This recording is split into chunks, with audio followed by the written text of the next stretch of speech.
The best of money matters. Wealth Tracker. Welcome to the Wealth Tracker, where we dive into the uncharted territories of niche investment strategies that promise to redefine wealth. Hello, I'm Hongbin Jeong.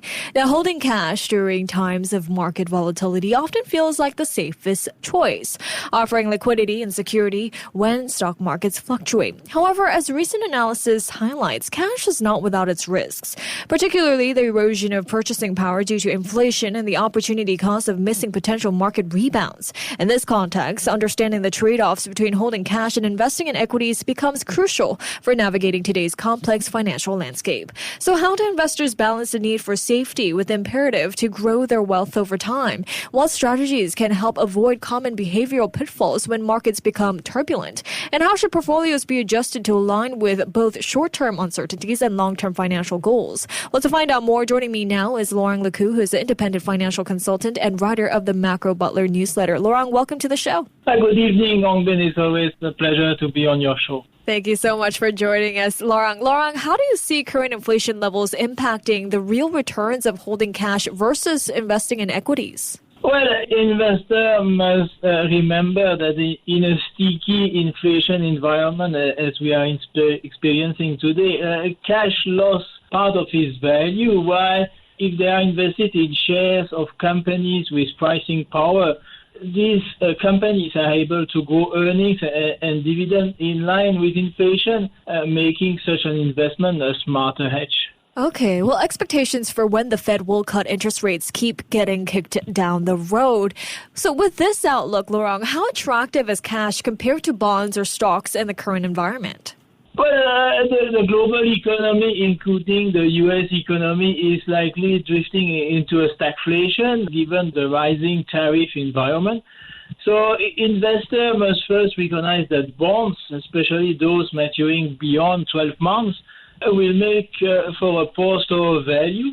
Cash may hold up better than these bonds, but real wealth growth will come from owning companies with strong balance sheets and the ability to grow earnings and free cash flow across this phase of the business cycle. And this is particularly true in an environment such as stagflation. Well, given current stock market valuations, do you think equities still offer a good risk-reward profile compared to holding cash? Well, if we look at equity index at the board level, the valuation may seem elevated. But I think that this is mostly due because we have heavy weighting in these indices from growth and energy consumer sectors. If you look closer at other sectors like the energy sector, industrials or materials, in fact, they are trading below the historical average in terms of valuation. So if we are in this kind of Velcro inflation environment, investor would be wise to shift from board-based passive equity exposure to more kind of energy producer sector. And that's the way that they will capitalize on historical performance of such sector during periods of persistent inflation. Now, holding cash can erode purchasing power due to inflation. So, Laurent, what are some investment alternatives that can help preserve purchasing power during inflationary periods? Well, I think that the kind of inflationary period that we are experiencing are usually also related with rising geopolitical tension. So in this environment, investors should prioritize owning real assets, or what we call in layman terms commodities. These real assets not only offer protection in turbulent times, but they also benefit from the inevitable supply shortages that will be driven by this global instability. Right. I mean, what strategies then would you recommend for balancing risk when deciding how much cash to hold versus how much to invest in the market? Well, I think that investors should stay away of fixed income assets, as I said, especially those fixed income assets with maturities beyond 12 months.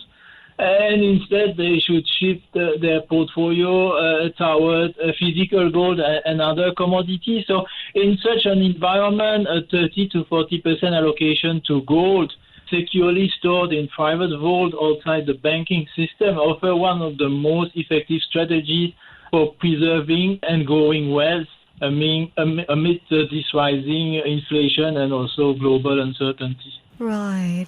I mean, shifting to cash during market downturns might lead to missing out on rebounds as well. How can investors then effectively time their re-entry into the market to avoid such pitfalls? Well, I think that they should rely on objective data analysis rather than falling prey to the FOMO-driven narrative.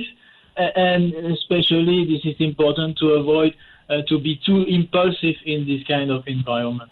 Okay. So then what strategies can help investors resist the urge to, so-called time the market during volatile periods? Well, that's always the simplest way to generate 3 or 4% real returns, meaning on top of inflation over the long term by following the classic permanent brown portfolio strategy, meaning that having an equal mix of cash, bonds, stock, and gold should deliver this kind of performance over the long term if economies stay in a peace environment.